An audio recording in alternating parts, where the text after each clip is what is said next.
15 minutos ya pasan de las 9 de la mañana y también es el momento de establecer nuestro contacto con Alberto Giudici de Infomanejo, que obviamente nos va a dar una clase magistral de cómo debemos manejarnos por las calles. En este caso sería de la ciudad, Alberto, ¿puede ser? Sí, no me... Ay, ¿por qué clase magistral? Y sí, porque son clases magistrales porque la gente no le cuesta hacer caso a este tipo de cosas, ¿no? Bueno. Es la mala costumbre. Vos sabés que podemos iniciar esto, digamos así, que siguiendo la misma línea, que resulta que el problema del cruce de intersección era tan grave que tuvieron, bueno, que recurrir incluso hasta la iglesia recurrieron, y resulta que pusieron a un sacerdote a desarrollar la manera de cruzar las intersecciones, e inventó un automóvil que se detenía al decir piripipí y arrancaba al decir gracias a Dios. Entonces, bueno, funcionaba muy bien, pero cuando lo pusieron en la práctica, al llegar a una intersección, dijo lógicamente, imagínate, el periodismo, todo mirando, entonces el sacerdote dice piripipí, y el auto se detiene, y bueno, todos empezaron a aplaudir, y dice, no, gracias a Dios, y arrancó y chocó una intersección, y chocó. Bueno, en lo concreto, lo primero que nosotros hablamos de intersecciones en calles de igual valor, es decir, que tienen el mismo ancho, y un solo sentido de circulación, con el propósito de poner un ordenamiento. Es decir, cuando haya doble sentido de circulación, nos detenemos completamente. Cuando tiene un solo sentido de circulación, normalmente la ley establece que tiene prioridad de paso el que viene por la derecha. Y ahí la ley, lo que tenemos que empezar a decir es que deja algunos puntos sin aclarar, ¿no? ¿A qué distancia de la derecha?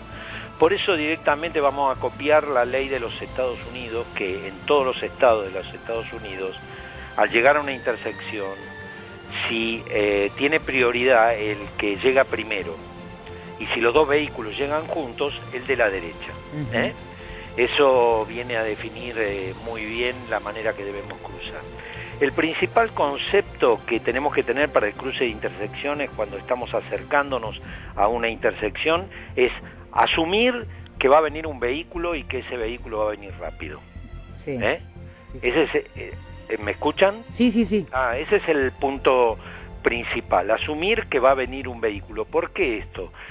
Bueno, nuestra capacidad de acto reflejo, es decir, de reaccionar a partir del estímulo, es aproximadamente de un segundo. Quiere decir, desde que yo veo el auto hasta que realmente yo pongo el pie en el freno, por ejemplo, si no estaría preparado, transcurre un segundo. A 30 kilómetros por hora, que es récord mundial en las intersecciones, en cruce de intersección, y que tiene la Argentina, porque nosotros manejamos muy bien, es decir, internacionalmente es 20, pero acá es 30 porque manejamos bien.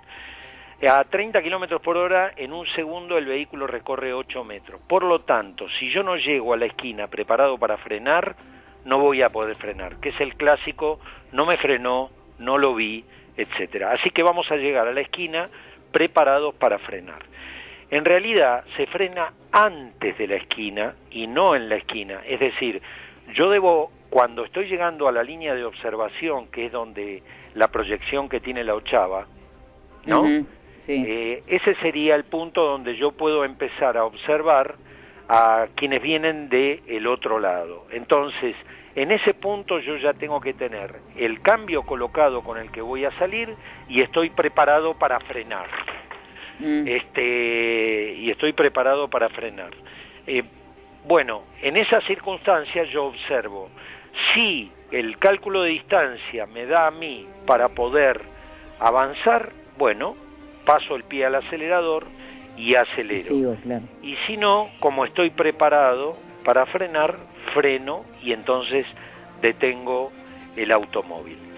Entonces, estar preparado para que va a venir un vehículo, frenar antes de la esquina, colocar el cambio antes de la esquina, iniciar la zona de observación con el pie sobre el freno y el pie sobre el embrague, y ahí decidir recién si avanzo o me detengo. Un error bastante común se produce como consecuencia de una mala enseñanza del manejo al decirle a la persona que está aprendiendo que apriete el embrague para frenar.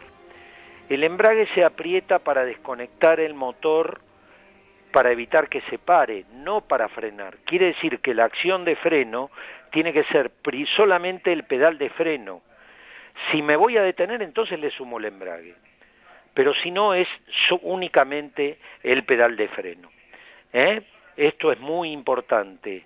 Si yo aprieto el embrague primero, elimino la desaceleración del motor y consecuentemente tengo que ejercer más fuerza sobre el pedal de freno, corre el riesgo de bloquearse la rueda, es decir, de detenerse la rueda, con lo cual el vehículo frena en más distancia y se pierde el control direccional. Así que simplemente al llegar a la esquina hay que frenar. Y si nos tenemos que detener, le sumo el embrague para evitar que se pare el motor. Claro.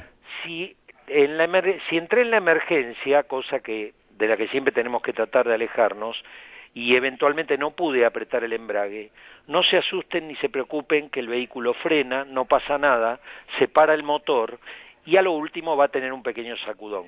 Sí, no puedo siempre frenar sin apretar el embrague. No, pues se va a parar el auto siempre, va a ser complicado. Claro, y termino perjudicando la transmisión. Claro. Pero esto es muy importante porque viene una especie de pauta cultural a lo largo de los años que enseñan a la gente a apretar el embrague.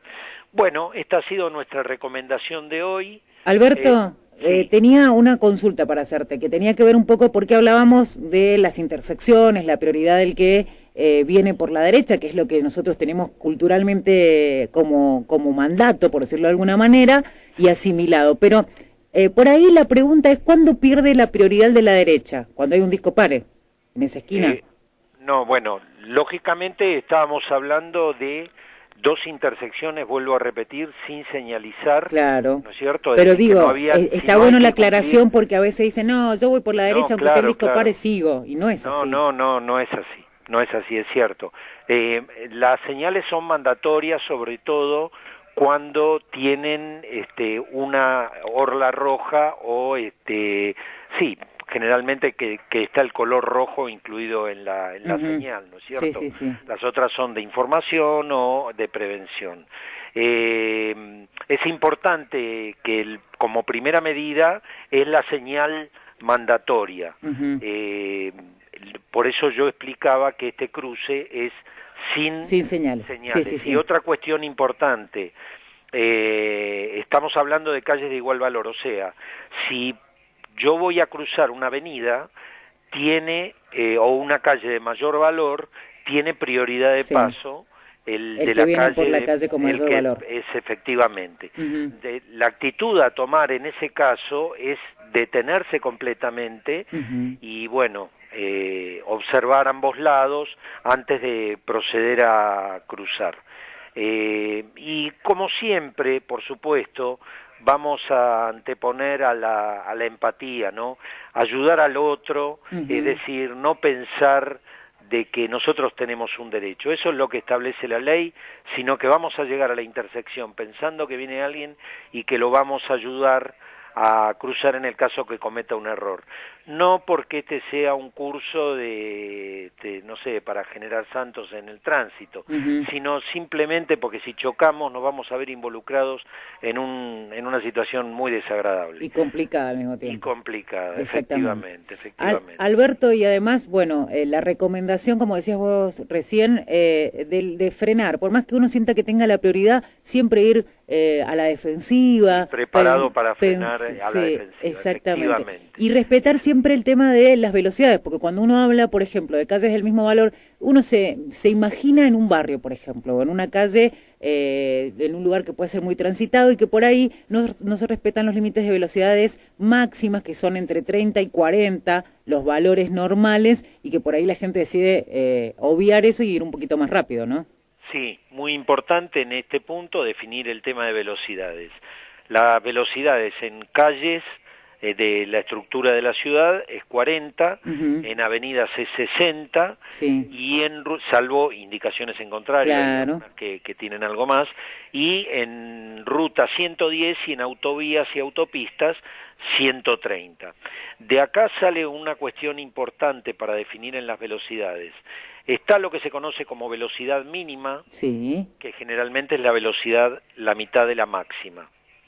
¿Sí? Sí. Aunque no tengamos señalización, por ejemplo, en 40 la mínima sería 20, que sí. es el cruce de hospitales, escuelas, etcétera. Sí. En avenida sería 30. Después está la velocidad máxima permitida, que es la velocidad que legalmente se fija para esa arteria. Después está la que se conoce como velocidad de circulación. Uh-huh. La velocidad de circulación es una velocidad cercana a la máxima, sí, pero no llega a ser la máxima, esa es la velocidad recomendada. ¿Por qué? Porque deja capacidad de maniobra para aumentar la velocidad como maniobra defensiva, además de frenar. ¿De acuerdo? Y después está lo que se conoce como velocidad relativa, que es la diferencia de velocidad que yo llevo entre otro vehículo y mi vehículo. Y esto es muy importante, sobre todo para el ingreso a autopistas o avenidas. Sí. Es decir, hay una zona generalmente que se llama zona de aceleración que cumple la función de permitir acelerar para igualar la velocidad antes del acceso y no entrar, no ingresar estableciendo diferencia de velocidad con el resto. Esto es importante, lo mismo también que en el caso de que vayamos a estacionar, vayamos a doblar o vayamos a reducir la velocidad, previamente observemos el espejo y hagamos señales y bueno, hasta eventualmente si va muy cerca un vehículo nuestro y no nos permitiría frenar, bueno, entonces abortar la maniobra, claro, ¿no? Lamentablemente hay que manejar mirando para atrás también. Así que bueno, ha sido, me parece bastante completo sí. La información en el día de hoy. ¿Cómo está Marcelo? Marcelo andará viendo cómo manejan en Chile, porque hoy le tocó estar por allá, por Santiago, pero bueno, ya vamos a estar nuevamente con él acá en el estudio. Bien, yo lo que pienso también en ese punto, por ejemplo, muchos dicen, no, el argentino cuando sale fuera del país maneja bien, ¿no? Como diciendo de que en realidad acá es transgresor, y es transgresor por naturaleza y por cultura, pero lo que tenemos que entender que no cumplir con la normativa, que sería el caso del conductor acá en la Argentina, sí. no es manejar bien, ni manejar mal, es no cumplir con las leyes y con las normas, que es una condición esencial para el manejo, como vos decías, de respeto, para el manejo seguro. Exactamente. Entonces, no creer de que uno, bueno, yo manejo bien afuera y manejo... No, la persona que directamente no asume el respeto a las leyes no maneja bien... En ningún lado. Exactamente. Bueno, Alberto, muchísimas gracias por este aporte tuyo de hoy día y bueno, invitar obviamente a la gente que conozca un poco más de lo que ustedes hacen y en lo cual trabajan a través de la página www.infomanejo.com. Será hasta la próxima y que tengas una buena jornada, ¿sí? Bueno, hasta la próxima, un cariño para todos y para la producción. Bueno, muchísimas gracias, Alberto. Hasta la próxima, buen día. El Alberto Giudici, titular de Infomanejo. Recuerden que también pueden conocer un poco más de técnicas de manejo, de seguridad y de mantenimiento del vehículo, por ejemplo, entre otras cosas, a través de www.infomanejo.com.